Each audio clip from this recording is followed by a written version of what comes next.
नमस्कार विद्यार्थी मित्रांनो, आज आपण डिफरन्शिएशनचा पुढील क्वेश्चन सॉल्व करूया. क्वेश्चन आहे d/dx log in bracket log x. तर क्वेश्चनमध्ये आपल्याला डेरिव्हेटिव्ह फाइंड करायचा आहे. log ब्रॅकेटमध्ये आहे log x.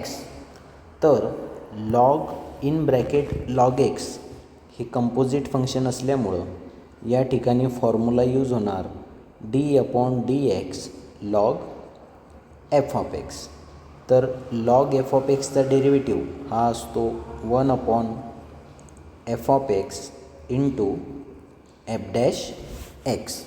तर या ठिकाणी जे f(x) आहे ते आपण घेऊया ब्रॅकेटमधलं log x. तर याला लिहिता येईल 1/f(x) ॲज इट इज.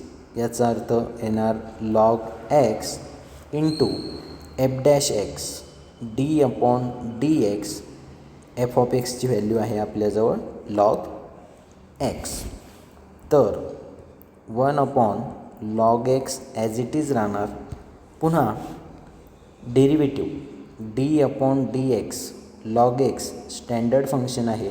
तर log xचा डेरिव्हेटिव्ह असतो 1/x. तर या ठिकाणी log xचा डेरिव्हेटिव्ह येणार 1/x. तर यालाच लिहिताना आपल्याला 1/x log x लिहिता येईल आणि डिनॉमिनेटरमध्ये जो x log x आहे याची पॉवर आहे 1. जर याला आपण न्यूमॅरेटरमध्ये लिहिलं तर जी पॉवर आहे ती होणार -1, जे आपल्याला ऑप्शन नंबर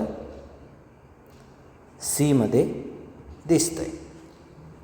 थँक्यू.